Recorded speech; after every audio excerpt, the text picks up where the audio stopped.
Hi, this is Sandy from Spitfire's Customer Experience team, and in this video, we're going to take a look at Originals Epic Strings. When you first load the plugin, you'll be presented with the default preset. In this case, that's the Live preset. Starting in the top left, we have the LED. This shows when an instrument is loaded by lighting solid green. If it's flashing red and green, that means the instrument is not loaded into RAM yet. To the right of this, we have a CPU and disk meter, so we can see how our computer is performing. We can also see the preload buffer size under memory. This tells you how much of the sample content is loaded into your RAM. Next to this, we can see the number of voices that are currently being used. And we also have a refresh button, which allows you to refresh the instrument. If you hold Alt or Option whilst you click this, it will refresh the whole plugin. This can be useful if you're having issues with hanging MIDI notes, for example. At the top in the middle here, we have a MIDI channel selector. By default, this is set to any, meaning that the plugin will respond to MIDI coming in on any of the 16 available channels. If you'd like it to respond to just channel 1, for instance, we could just choose 1 here. I'll leave that on any for now. We also have global tune, pan, and volume controls for the plugin. And then in the top right, we have this button with the ellipsis or 3 dots, which allows us to choose how the plugin will respond to velocity, the default being a linear response. But we also have options for shelf, exponential negative, and exponential positive. We also have the option to reset the CC mappings for the plugin to default or clear them entirely if we want to set these up custom. Unless you have a particular mapping in mind, this is probably best left well alone. And in the top right, we have the global settings for the plugin. Clicking on this cog icon will allow us to adjust some general settings. The first page that we'll see is the option to copy the settings we've made here to any other Spitfire products. Then clicking on the left here, we have different sections, such as interface, which will change things such as whether or not help text is displayed in the bottom left of the plugin, as well as the size and scale of the plugin by default.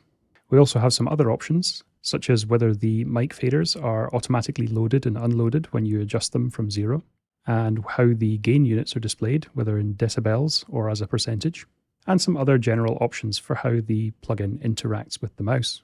Under interface, we have audio settings. These are the size of the preload buffer and the stream buffer, as well as the maximum number of voices that the plugin will use. You also have the option for master tuning, so if you use a different tuning for A, then set this to the frequency that you use for the A above middle C, such as 441 or 390, 500, it's up to you. This is measured in hertz. Unless you're having any performance issues, I generally recommend leaving the audio settings alone. Under audio, the final category here is the plugin settings, and this allows you to choose which of the presets will load by default, or indeed, if you want no preset to be loaded by default. This can be useful if you're building a template and you don't want the plugin to really use any memory. At the top, we also have an About section, which has any software acknowledgements for any licenses that we've used, where you can scroll through and read this at your pleasure. Once you've made some changes, you can save them, or you can cancel out by clicking here. So underneath the heading with the settings, the plugin is divided into 2 main sections.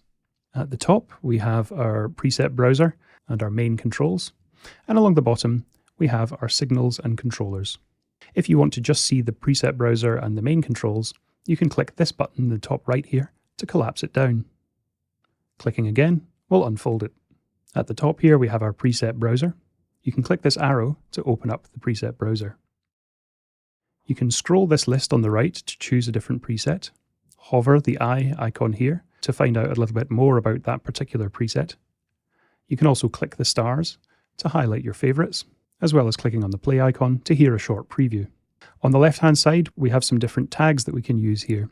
For instance, I've added some stars to some of these. If I click on the star tag, I'll only see those filtered. If I want to see just short presets, I'll click on the short tag. And if I wanted to see short and consort, I could click these both, and I'll see both of these. There's also an option for user presets. Since I haven't made any user presets yet, this will display an empty list, so I can unclick that. To load a preset, you can either click it and then click load, or double click it. On the right of the preset browser here, we also have options for navigating back and forth through our preset list without opening the menu. And this floppy disk icon will allow you to save your own preset. I'll save this one as my preset.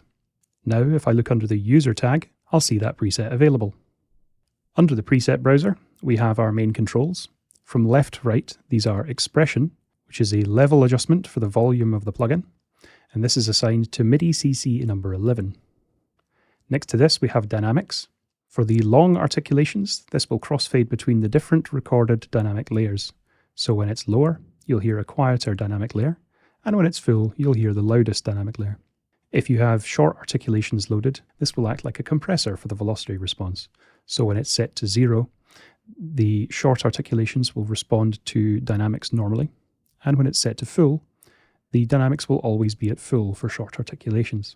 Next to our dynamics controller, we have the knob. This can control any of the 3 controllers we see in the bottom right here. To change which controller you're adjusting, you click on the middle, and then choose the control you'd like to adjust. For instance, reverb, which controls the amount of artificial reverb being added to the signal. Release, which adjusts the amount of time it takes for the sound to release after you lift the key. This only applies to the long patches. And the tightness control. This cuts into the beginning of the note to make it sound tighter, but it does reduce the realism slightly. This one only applies to short articulations. If you'd like to check the MIDI assignment for any of these controls or change it, simply right-click on the controller. You can see the current assignment here with the option to remove it, and you can also see the option for MIDI Learn. In the bottom half, we have our signals and controllers. In Epic Strings, our 3 signals are the close, room, and stretch. The close and room do essentially what they sound like, the close being a tighter, more direct sound, and the room being a combination of Deca-Tree, ambient, and outrigger mics, giving a more ambient and distant sound. The stretch signal is a time-stretched version of the room signal, which creates an even more ambient, probably synth-like texture. Dragging any of these faders to 0 will unload that signal from memory, and you'll see this reflected in the memory readout at the top. As I load it in, the memory increases. As I unload a signal, it decreases. You can also load and unload these from memory using the switches underneath the fader. If you create a setting with the different signals that you'd like, you can save this mixer preset by clicking on the Save Mixer Preset button, and then load it. On the right-hand side, we have our 3 controllers. These are the same controllers available in the knob above, but we can see them each side by side. Again, you can right-click on any of these to learn or unlearn any MIDI assignments.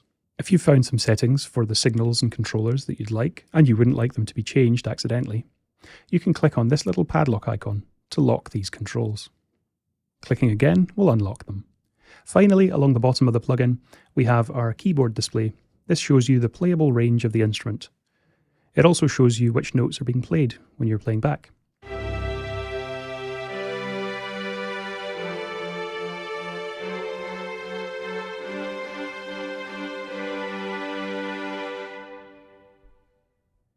And in the lower left-hand side, we can see the information panel, which will display handy tips about any of the controls that you hover over with the mouse cursor.